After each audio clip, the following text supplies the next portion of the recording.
Avant l'élection présidentielle de 2017, je suis tombé sur un article qui parlait des petits candidats. Vous savez, tous les inconnus du grand public qui ont annoncé qu'ils voulaient participer à l'élection. Alors, ils ne peuvent pas encore, ils n'ont pas encore leurs 500 signatures, mais ils ont lancé quelque chose. Curieux, j'ai regardé et j'ai vu un nom qui me disait quelque chose.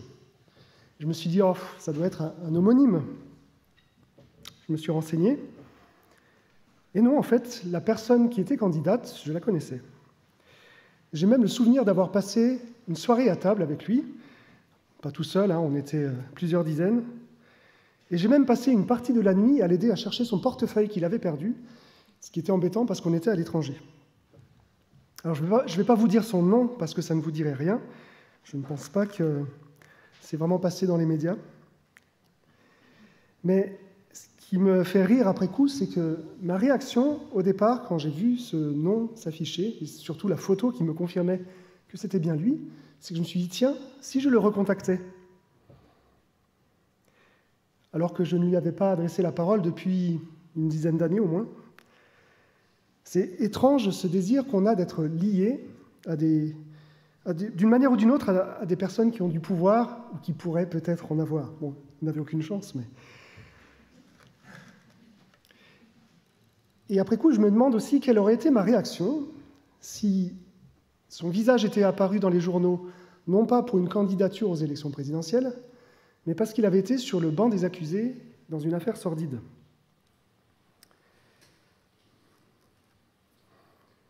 Alors, cette anecdote amusante a un rapport avec le récit de la vie de Jésus que nous sommes invités à considérer ce matin. Il s'agit du fameux jour où Jésus est monté sur un âne pour entrer dans la ville de Jérusalem.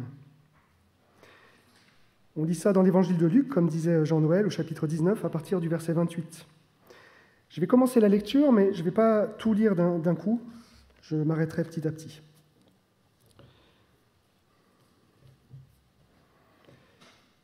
Après avoir dit cela, Jésus partit, suivi de ses disciples, pour monter à Jérusalem.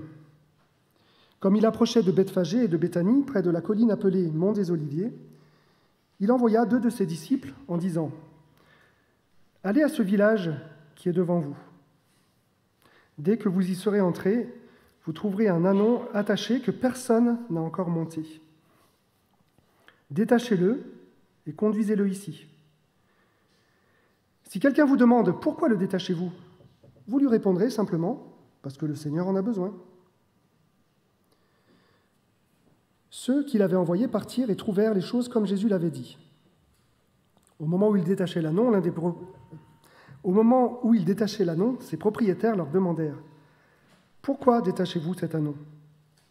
Ils répondirent : « Parce que le Seigneur en a besoin. » Et ils le conduisirent à Jésus. Après avoir posé leur manteau sur le dos de l'animal, ils y firent monter Jésus. Je fais une pause ici dans la lecture pour le moment. Il y a plusieurs choses importantes qui doivent être relevées dans ce texte.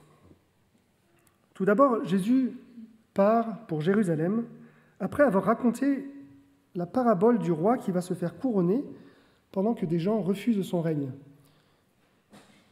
Je pense que c'est une parabole que vous avez étudiée récemment.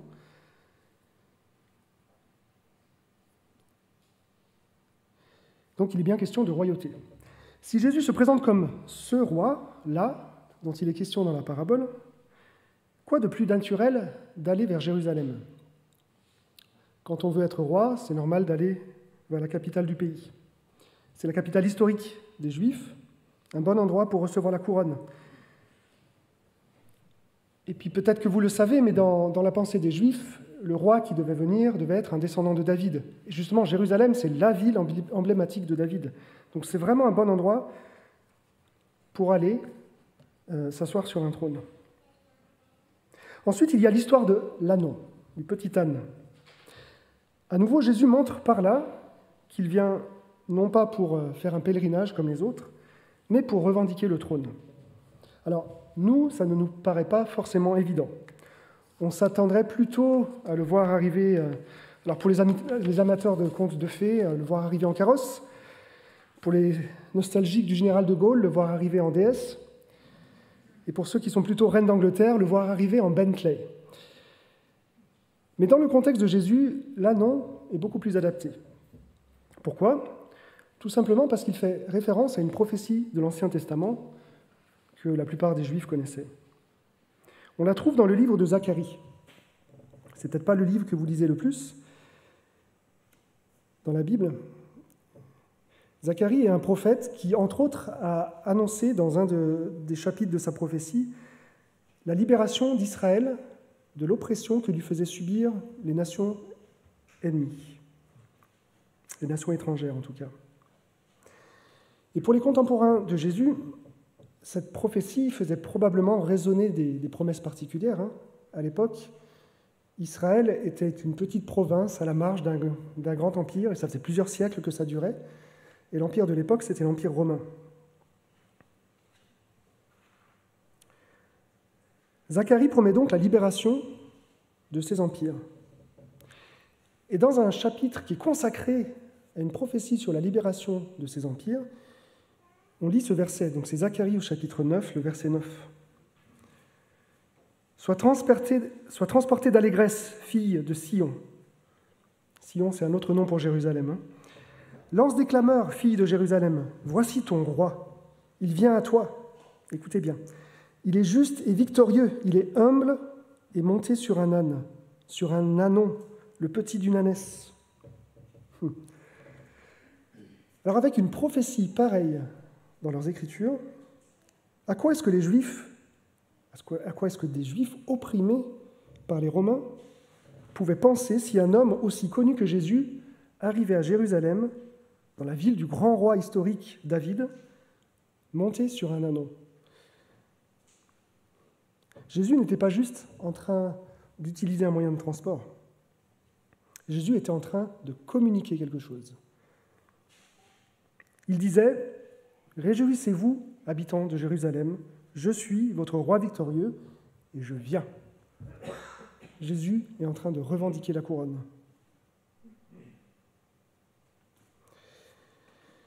Mais, parce qu'il y a un mais, souvenez-vous, juste avant, Jésus il a raconté une parabole où un roi allait se faire couronner. Il était rejeté par son peuple. Le peuple refusait qu'il devienne roi sur eux. Alors il faut s'attendre à ce que l'arrivée de Jésus sur l'ânon soit mal reçue. Mais si on continue la suite de notre texte dans Luc, on est un petit peu surpris de lire ça. Sur son passage, les gens étendaient leurs manteaux sur le chemin. Comme ils approchaient de Jérusalem, en descendant du mont des Oliviers, toute la multitude des disciples, dans un élan de joie, se mit à louer Dieu d'une voix forte pour tous les miracles qu'ils avaient vus. « Béni soit le roi qui vient au nom du Seigneur, disait-il. Paix dans le ciel et gloire à Dieu au plus haut des cieux. » C'est surprenant. Est-ce que Jésus a été trop pessimiste ? Après, si on réfléchit un petit peu, qui ne voudrait pas d'un roi qui nourrit les foules, qui guérit les malades, qui ressuscite les morts et qui amène même les collaborateurs avec l'ennemi à la repentance? Il y a quelque temps, vous avez peut-être lu l'histoire de Zachée, qui était un collaborateur. Voilà les miracles que les disciples de Jésus ont vus. Maintenant, ajoutez à tout ça l'espérance prophétique de la libération de Rome, ajoutez la foi dans les psaumes, parce qu'ils sont en train de citer des psaumes là, des psaumes qui parlent du triomphe dans la libération accordée par Dieu. Le psaume qu'ils citent, c'est le psaume 118, et je vais vous en lire d'autres extraits, vous allez voir, c'est éloquent. « Du fond de ma détresse, j'ai fait appel à l'Éternel, et il m'a répondu en me faisant échapper au danger. » Et un peu plus loin, « L'Éternel est pour moi, il vient à mon secours, je peux donc regarder en face tous ceux qui me haïssent. » Et un peu plus loin, « J'étais encerclé de partout par tous les peuples ennemis. Mais grâce à l'Éternel, je les ai massacrés. Ils m'enserraient de plus en plus, mais grâce à l'Éternel, je les ai massacrés. Ils m'avaient encerclé comme un essaim d'abeilles, mais ils se sont éteints comme un feu de broussailles. Oui, grâce à l'Éternel, je les ai massacrés. Oui, béni soit celui qui vient au nom de l'Éternel. Vous reconnaissez peut-être la parole qui est citée dans Luc. Nous vous bénissons tous de la maison de l'Éternel. L'Éternel est Dieu et il nous éclaire. Entrez dans le cortège, des rameaux à la main, allez jusqu'au coin de l'autel. C'est un psaume qui n'y va pas par 4 chemins. Par 3 fois, il est question de massacrer ses ennemis. Alors, il y a de quoi exalter une foule. Donc avec tout ça, plus les miracles, plus l'annon, on comprend qu'il y ait cette foule qui acclame Jésus. Psychologiquement, ça s'explique très bien. Mais ça ne cadre pas avec la parabole que Jésus a racontée dans le texte avant celui que nous avons lu ce matin. Alors, on va laisser cette question non résolue pour le moment. Et on va continuer notre lecture qui va nous montrer quand même que l'enthousiasme n'est pas partagé par tout le monde. À ce moment-là, quelques pharisiens qui se trouvaient dans la foule interpellèrent Jésus. « Maître, fais taire tes disciples. »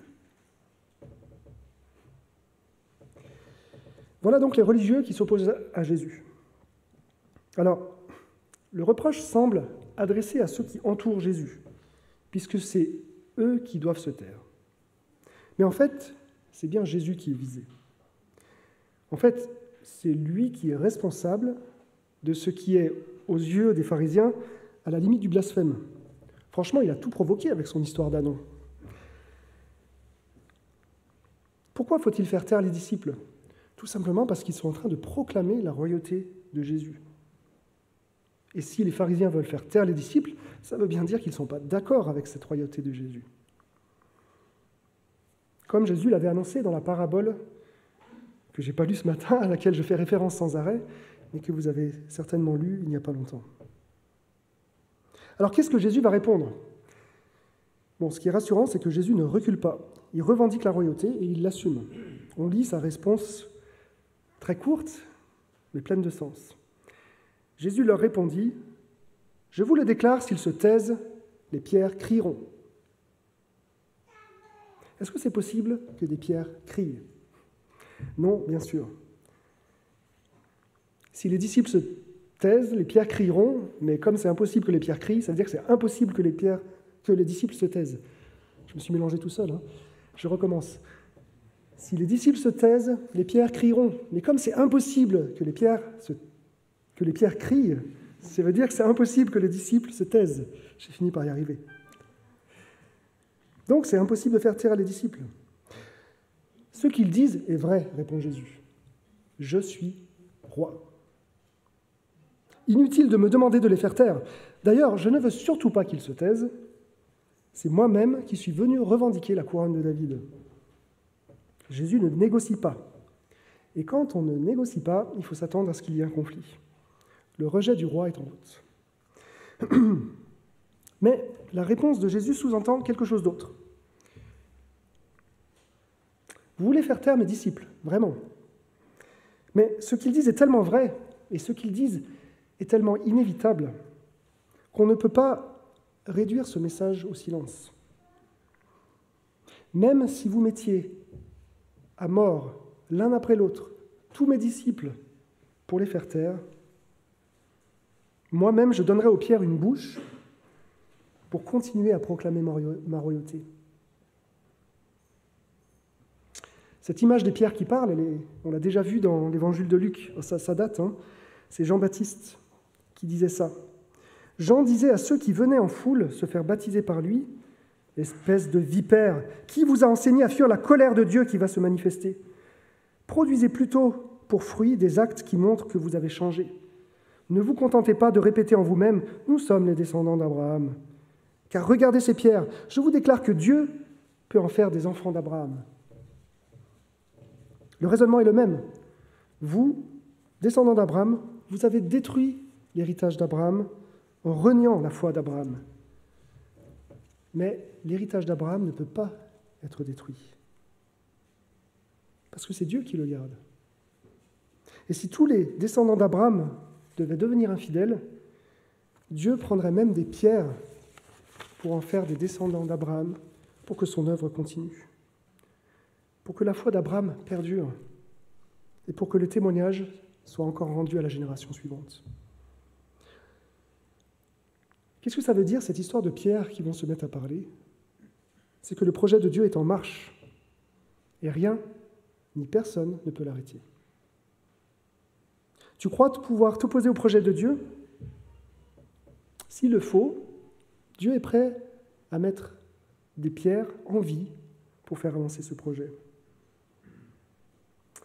Et le projet de Dieu, c'est d'amener toute la création à se soumettre au règne de Jésus.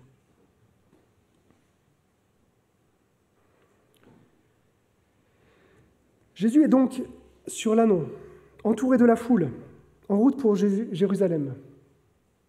Est-ce qu'ils vont y arriver? Le texte nous dit « Quand il fut arrivé près de la ville et qu'il la vit, il pleura sur elle. Ah, dit-il, si seulement tu avais compris, toi aussi, en ce jour, de quoi dépend ta paix. Mais, hélas, à présent, tout cela est caché à tes yeux. Des jours de malheur vont fondre sur toi. Tes ennemis t'entoureront d'ouvrages de siège, t'encercleront et te presseront de tous côtés. Ils te détruiront complètement, toi et les habitants qui seront dans tes murs. Et ils ne laisseront pas chez toi une pierre sur une autre. Pourquoi? Parce que tu n'as pas su reconnaître le moment où Dieu est intervenu pour toi.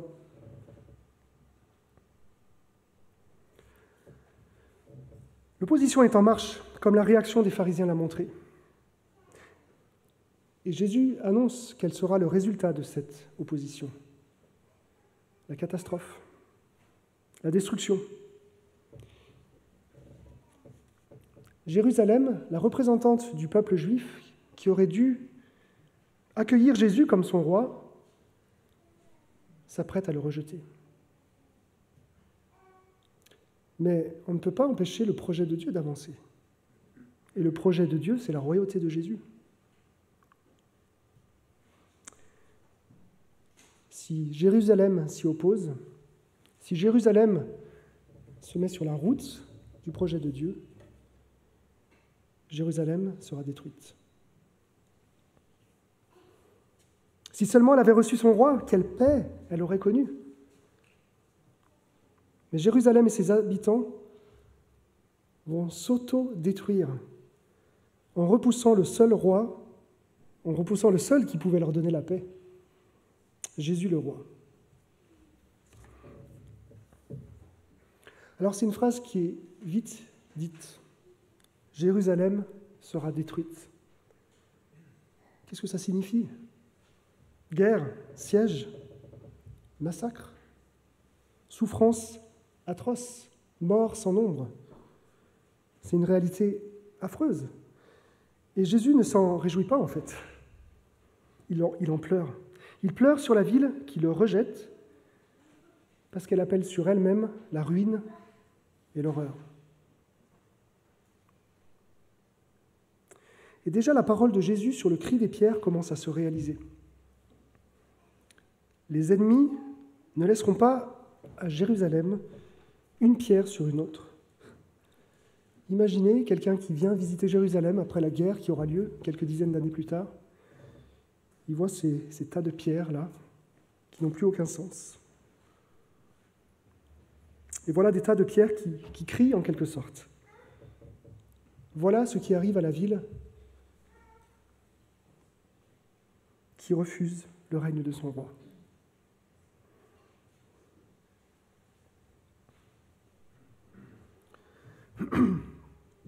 J'ai laissé de côté une question non résolue tout à l'heure.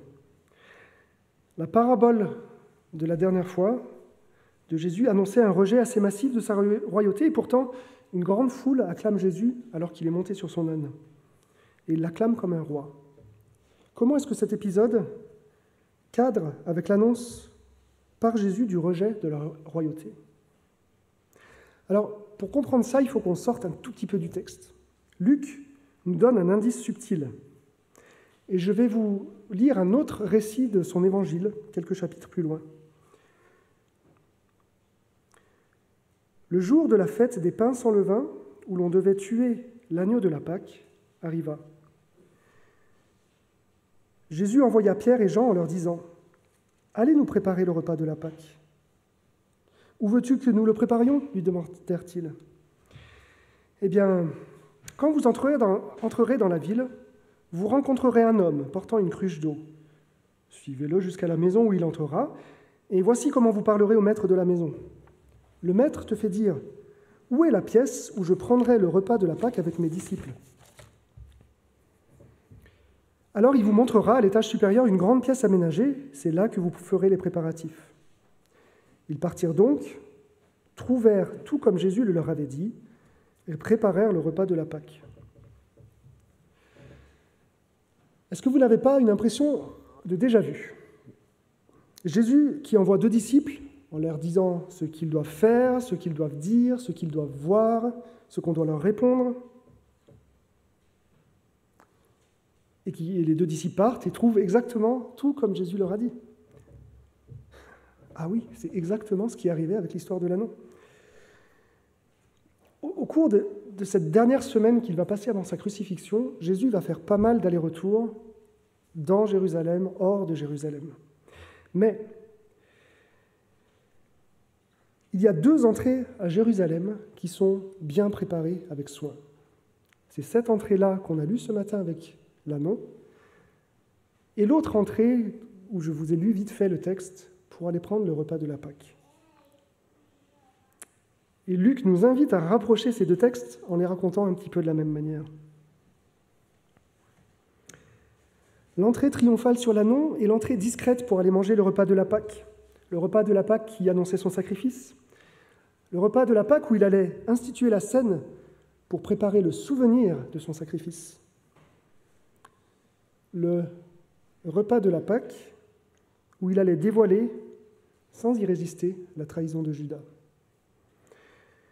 Jésus vient revendiquer sa royauté à Jérusalem sur un anneau. Il ne renonce pas à cette revendication, mais il a prévu une étape importante pour arriver à la royauté.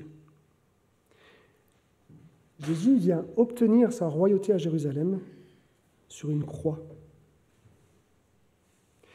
Et de cette foule qu'il a acclamée le fameux dimanche des Rameaux, quand il était sur son âne, le vendredi, il ne reste personne. La plupart réclament sa crucifixion à grands cris. L'un des 12 l'a même vendu contre de l'argent. Un autre a nié le connaître. Les autres se sont enfuis. On peut presque dire que le cortège triomphal qui accompagnait Jésus quand il était monté sur un âne était une vaste mascarade. Il n'y en a pas un qui a persévéré avec Jésus, qui venait acquérir son royaume sur la croix. Alors, on va s'arrêter là et réfléchir. Si tu es ici ce matin et que tu es sceptique vis-à-vis de Jésus, écoute bien ce que Jésus te dit. Il est impossible pour quiconque d'empêcher son règne d'arriver. Essaye de faire taire ceux qui t'en parlent. Jésus peut même faire parler des pierres pour qu'elles te parlent. Essaye d'ignorer leurs témoignages. Dis que tu n'es pas pour, que tu n'es pas contre non plus. Dis que tu viens à l'église depuis que tu es tout petit. Mais que suivre Jésus, ça ne t'intéresse pas trop. Tu es surtout là parce que tes copains sont là, alors tu es là et c'est déjà pas mal. Le règne de Jésus va venir. Et ceux qui ne seront pas pour vont devenir une ruine, toi y compris. Et si tu es ce tas de ruines, ta ruine elle-même sera le témoignage rendu à Jésus qu'il règne, témoignage que tu rendras malgré toi. Ne tarde pas, rends-lui l'hommage qui lui est dû. Peut-être que tu es ici ce matin et tu n'es pas sceptique par rapport à Jésus, plutôt enthousiaste pour son règne. Alors j'ai une question pour toi aussi. Quand est-ce que tu es enthousiaste pour Jésus ? Dans notre texte, la foule a vu ou entendu parler de miracles. Ils sont nombreux ensemble à chanter des psaumes. C'est facile dans une foule qui glorifie Jésus de glorifier Jésus. Ce matin, à l'église, c'est facile de chanter des chants à Dieu au milieu de... Bon, on n'est pas nombreux à cause du Covid, mais au milieu quand même de dizaines de personnes qui chantent des chants à Jésus. Mais il viendra un jour où tu seras au milieu d'une foule hostile à Jésus. Ça t'arrivera forcément à un moment ou à un autre.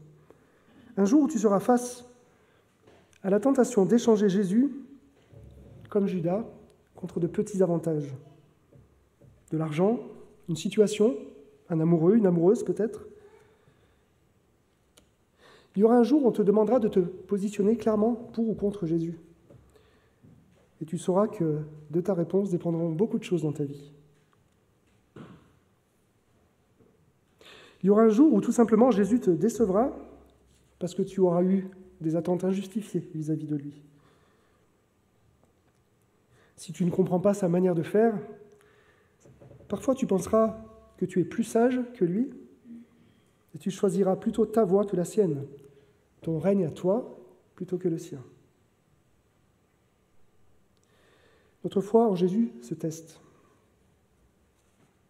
Quand tu es au plus profond de la dépression, est-ce que tu maudis Dieu ou est-ce qu'il te reste juste le souffle de foi nécessaire pour dire à Jésus « Je ne peux rien faire pour toi aujourd'hui, donne-moi juste la force de survivre et d'arriver au jour de demain. »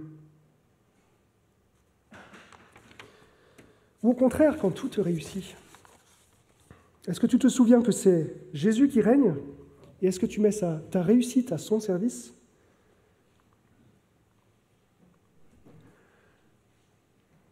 Quand tu l'as trahi et renié comme Pierre, quand tu as repris la couronne qui lui appartient à lui seul, combien de temps est-ce que tu mets à reconnaître que tu l'as abandonné ? Combien de temps tu mets à décider de lui rendre l'autorité et la couronne qui lui reviennent à lui seul ? Jésus nous demande de le suivre pas seulement quand il avance sur un ânon, mais aussi quand il accomplit ce que la scène symbolise. Pas seulement quand il est entouré d'une foule qui l'acclame, mais quand il est entouré d'une foule qui le maudit. Pas seulement quand notre foi nous valorise, mais quand notre foi nous coûte aussi. Pourquoi ? Est-ce que c'est parce que Jésus aime nous voir souffrir ? Non. Est-ce que c'est parce que Jésus voudrait voir les preuves de notre piété ? Non, il voit au fond des cœurs. Non, parce que suivre Jésus, en toutes circonstances, c'est le seul moyen d'avoir la paix pour toujours. Et Jésus veut que nous connaissions cette paix. Le règne de Jésus va venir dans tous les domaines. Il n'est pas possible de suivre Jésus dans une foule qui le chante, mais d'échapper au règne de Jésus dans la foule qui le maudit. Ce n'est pas l'un ou l'autre, c'est l'un et l'autre. Jésus règne sur notre cœur tout le temps ou pas du tout. Si je ne suis fidèle que quand ça m'arrange, ça veut dire que je ne suis pas fidèle. Imaginez que je dise à ma femme « Je te serai toujours fidèle, sauf le jour où je verrai une femme plus belle que toi, ou sauf quand on est fâchés l'un avec l'autre, ou sauf, je pourrais trouver plein de raisons. Qu'est-ce qu'elle va me répondre, ma femme ? Est-ce qu'elle va répondre qu'elle est tellement heureuse d'avoir un mari si fidèle ? Non. Jésus, règne sur moi quand ça m'arrange. Jésus me répondra, en fait, tu veux être celui qui règne.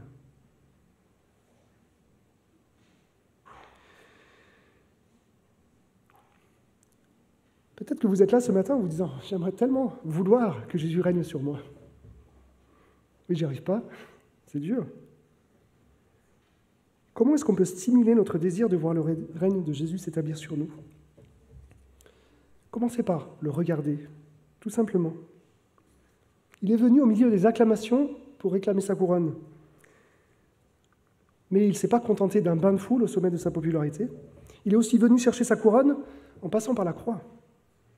Contemplez-le, lui qui aurait eu le droit, l'autorité, la puissance d'établir son règne sans combattre,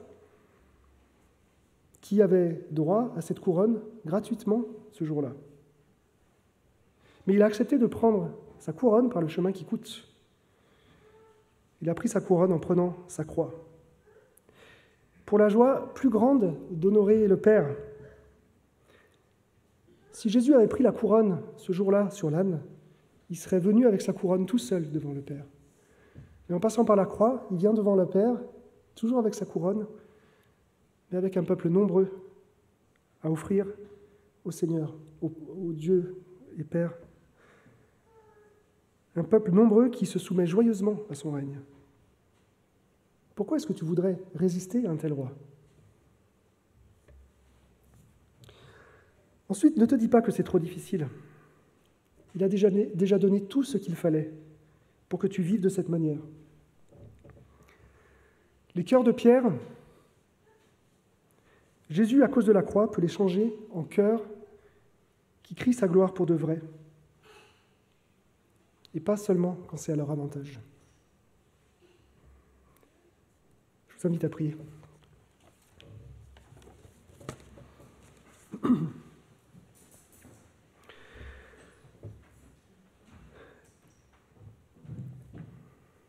Oui, Père éternel, nos cœurs ne sont pas naturellement enclins à chanter les gloires de Jésus. Pas vraiment, pas sans condition, pas en toutes circonstances. Nos cœurs sont en pierre naturellement, oui. Mais grâce te soit rendue parce que tu es capable de changer les cœurs de pierre et les remplacer par des cœurs de chair, des cœurs qui vivent pour toi, des cœurs qui crient à la face du monde que le Sauveur règne déjà sur nos cœurs, et que ce règne va s'étendre, et que ce règne va couvrir tout l'univers. Et qu'un jour, tout genou pliera devant lui.